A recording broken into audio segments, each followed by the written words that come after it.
Nitwa Uwihanganye Emmanuel.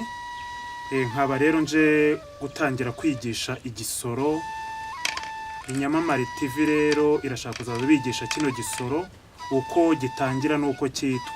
Iki gisoro rero mureba gifukuwemo imyobo 16. Runo ruhande ruba ari 8, n'urunguru rukaba ari 8. N'uru ruhande rwa mugenzi wawe rukaba ari 8, n'urunguru rukaba 8. Ubwo yose hamwe kaba 16, n'uru ruhande rukaba 16. Ariko izino nsoro uruhande rumwe rutangirana insoro 32. Kuri buri mwobo hagenda hagiye harimo insoro enye. Izose hamwe ubwo ziba ari 64.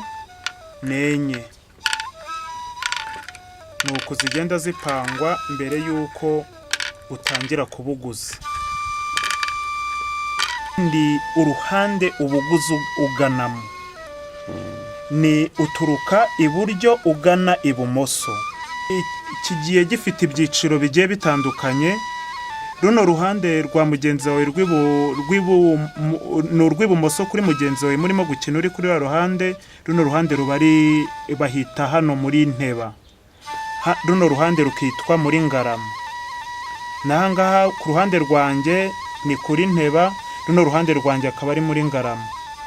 Rero iyo utangira kubuguza hari icyo twita guca umuvuno. Guca umuvuno buri muntu mu mategeko y'iki gisoro agomba gukoramo rimwe.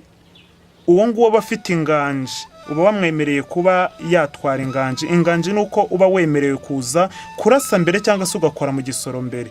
Ariko nta biganza bibiri biba bimeze gutya bikorera rimwe mu gisoro. Habanza ikiganza kimwe cy'umuntu umwe ugiye gutangira gukina. Urugero, utangira uhereye ibumoso bwawe uyora ugana ibumoso, na mugenzi wawe agatangira nawe akora ibindi bitandukanye n'ibyawe. Nta bantu baca umuvuno umwe ari babiri. Nabanjije ubwo nuko mfite inganje, ukongera ugafata ahandi ushaka, ari byo bita guca umuvuno. Ubu ngubu iyo bibaye kabiri nta kindi kintu bakongera gukora uretse kurangiza guca umuvuno ukabona kurasa. Nawe ukongera, ntabwo byemewe. Rino riba ari ikosa cyane. Ntabwo byemewe kuba waca umuvuno ugaca ku nsoro za mugenzi wawe utazirashe, kandi hano ntabwo yari yemererwa kurasa. Bivuga ngo niba yagutanze hano uba wemerewe kuba wayora hano. Yugezemo hano rero ntabwo uba uciye, urongera ukayora hano ugasangamo urundi rusoro rumwe hano ukabona guca. Rero imvugo yo guteba nuko ubu usanga amasoro hano wabara ngo 1 2 3 4 5. Urara 5 bihuye yuko hano hari insoro naho zigerekeye. Kugerekerwa ni ukuba hari insoro ifite iyindi nyuma yayo. Ubwo uba wabasha guteba. Aya ni 3 ugira utya. Ubu ndatebye.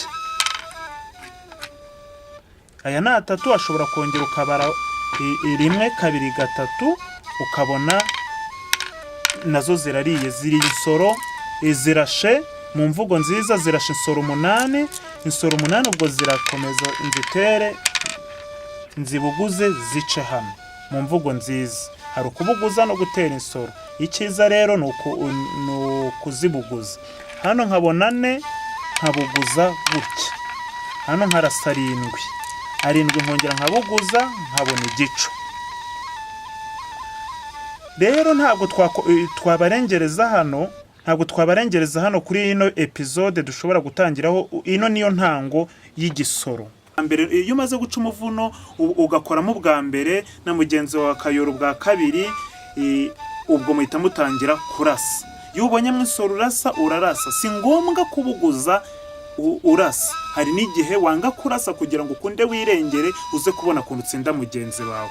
Rero niba mushaka kwiga igisoro mukurikirane kino gisoro nzakibigisha gato uko bigenda bizamuka uko mugenda mudukurikirana ku Nyamamare TV, kugira ngo tubashe kwiga ibintu bitandukanye ku muco nyarwanda no ku mikino imwe n'imwe twajyaga dukina igiye itandukanye. Murakoze.